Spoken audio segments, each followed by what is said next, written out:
जय हिंद साथियों, DN education अड्डा में आपका स्वागत है। आइए देखते हैं आवर्त सारणी के पार्ट 2। इससे पहले एक बना चुके हैं, अगर नहीं देखे होंगे तो अवश्य यहीं जाकर देख लेंगे। तो आइए देखते हैं पार्ट 2 में क्या है। तो पार्ट 2 में है न्यूलैंड के अष्टक नियम। इनसे पहले हम बना चुके हैं डुबरेनर का त्रियक नियम। तो त्रियक नियम क्या है? पहले और तीसरे जो तत्वों के जो द्रव्यमान हैं उनके औसत का होगा दूसरे तत्वों के द्रव्यमान के बराबर होगा। तो ये आएंगे, देखेंगे न्यूलैंड के अष्टक नियम क्या है। तो आइए पहले जानते हैं आखिर न्यूलैंड कहाँ के रहने वाले थे, उनके जन्म कब हुआ था और कब ये सिद्धांत दिए थे। तो आइए जानते हैं। देखिए न्यूलैंड के अष्टक नियम, उनका जन्म 26 नवंबर 1837 ईस्वी को हुई थी। जो अष्टक नियम का खोज उन्होंने 1863 ईस्वी में 1863 ईस्वी में किए थे और उनका मृत्यु 21 जुलाई 1898 ईस्वी में हुई थी। अब बात करें वो कहाँ के रहने वाले थे, तो निवासी इंग्लैंड के रहने वाले थे। उन्होंने सजावट जो किया था परमाणु द्रव्यमान यानी भार के आधार पर किया था। तो अब आइए जानते हैं आखिर इन्होंने अष्टक नियम दिया तो क्यों दिया ना। इन्होंने किसने, तो न्यूलैंड महोदय ने अष्टक नियम दिए तो क्यों दिए अष्टक नियम ना। देखिए अष्टक नियम जो होता है, अष्टक नियम जो 8 तत्वों को उन्होंने बढ़ते हुए परमाणु द्रव्यमान के आधार पर उन्होंने सजाया था।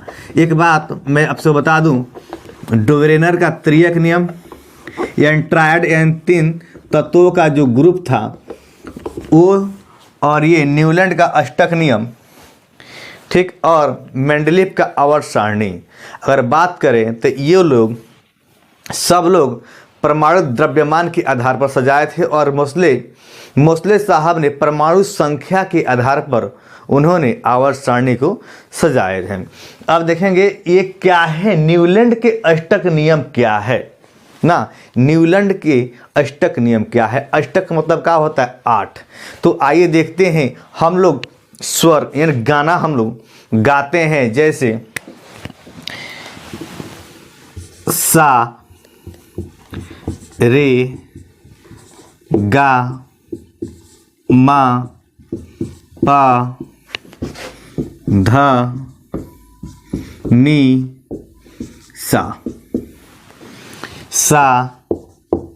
रे गा मा प ध नी सा। ठीक है। अब ये अष्टक नियम, इस नियम पर इसने न्यूलैंड महोदय ने इस नियम के अंतर्गत तत्वों को सजाए थे।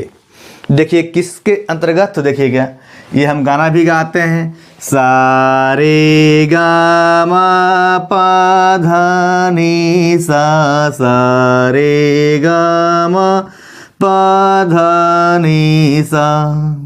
देखिए इसका कहने का अर्थ ये है कि हमारा जो हिंदी का संगीत है ना 7 स्वरों से मिलकर बना हुआ होता है ना। लेकिन देखिए यहाँ पर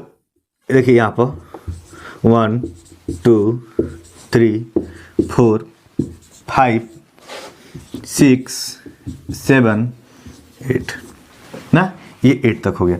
अब देखेंगे यहाँ पे यानी 1 2 3 4 5 6 7। अब देखेंगे कि ये बतलाए थे न्यूलैंड महोदय ने कि जो पहले तत्व है 8वें तत्व के गुण एक समान होता है। मतलब कहने का मतलब देखिए यहाँ पे सा रे गा मा पा धा नी सा, यानी कहने का अर्थ ये है कि पहले तत्व देखेंगे यहाँ पे, पहले देखेंगे सा और 8वें देखेंगे सा, यानी अंतर कितने का है? 7 का अंतर है।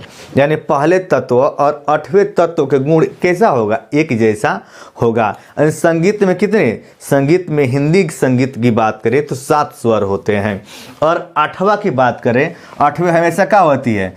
फिर रिपीट हो जाती है। क्या होती है? तो फिर रिपीट मतलब क्या? दोहरा लेती है। यानी फिर क्या आती है? सा रे गा मा पा धा नी सा, सा नी धा पा मा गा रे सा रे गा मा पा धा नी सा। ऐसे करके उन्होंने अष्टक नियम का आविष्कार किया था। लेकिन उन्होंने देखिए ये क्या था कि इनका जो था ना, उस समय बात करें तो इन्होंने इनके समय 56 तत्वों की खोज हो चुकी थी। 56 तत्वों की खोज हो चुकी थी। बात करें यहाँ पे देखिए, ये बहुत बार पेपर में पूछा गया है। आखिर न्यूलैंड साहब जो अष्टक नियम बनाए थे उस समय तत्वों की खोज कितनी हुई थी? तो 56 एलिमेंट का क्या डिस्कवर यानी खोज हो चुकी थी। अब बात करें तो अक्रिय गैसों की खोज नहीं हुई थी। क्या?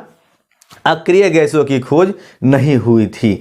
लेकिन उन्होंने देखिए यहाँ पर इन्होंने 56 जो तत्व खोज हुई थी, अब इसमें मात्र कैल्शियम यानी 20 तक जो तत्व था उसको सजाने में सफल हुए थे। सजाने में सफल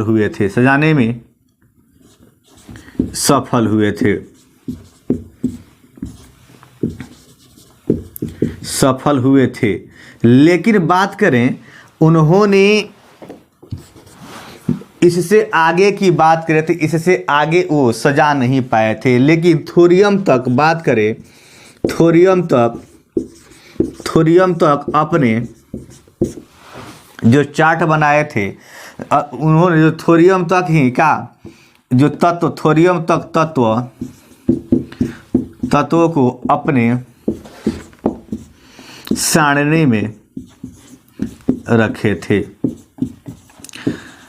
अब देखिए बात करें डोबरेनर का जो त्रियक नियम था वो भी फेल हो चुका।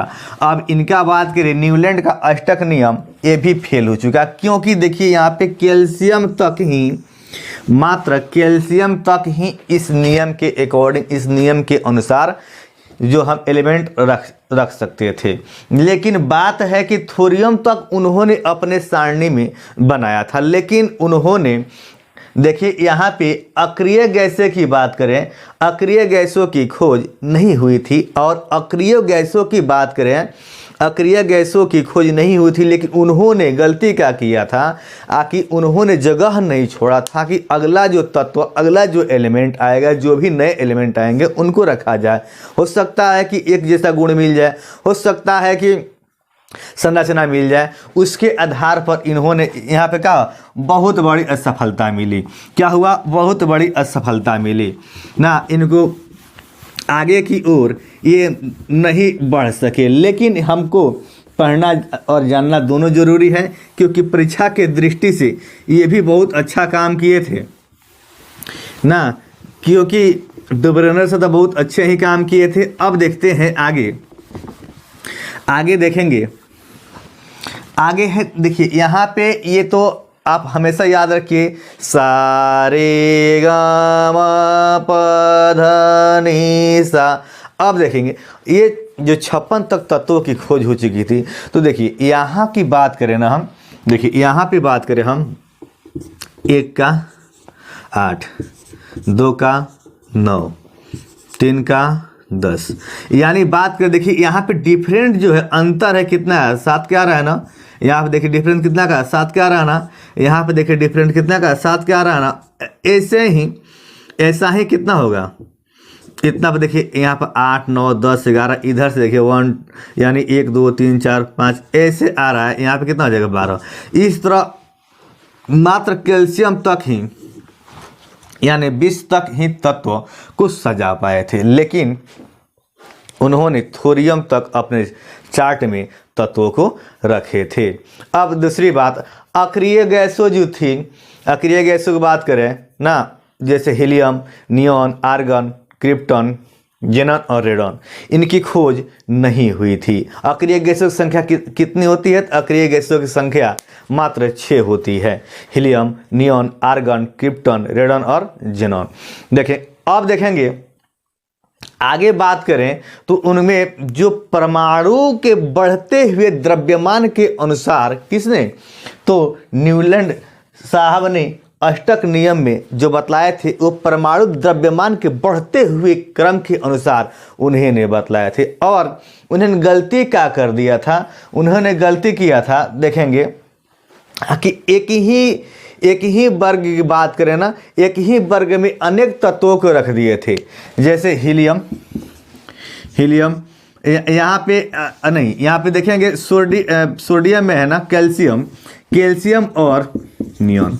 एक ही ग्रुप की बात करें, एक ही ग्रुप में दो तत्वों को रख दिया। तो बहुत ऐसे हैं, देखेंगे चार्ट में, ये चार्ट देखेंगे, इस चार्ट में देखिए कितने ग्रुप हैं, इस चार्ट में देखेंगे कितने ग्रुप हैं जो एक साथ तत्वों को उन्होंने रखा था। और यही गलती किए थे कि बहुत ऐसे था जैसे हाइड्रोजन था, जैसे था हाइड्रोजन। और यहाँ पे देखेंगे ना आखिर बहुत ऐसे जो तत्व था आखिर उन्होंने एक साथ में रख दिया था, जिनकी गुण प्रॉपर्टीज जो है ना, प्रॉपर्टीज की बात करें ना, एक जैसे मिला था। देखिए यहाँ पे क्लोरीन और ब्रोमीन, आयोडीन, ये सब क्या है?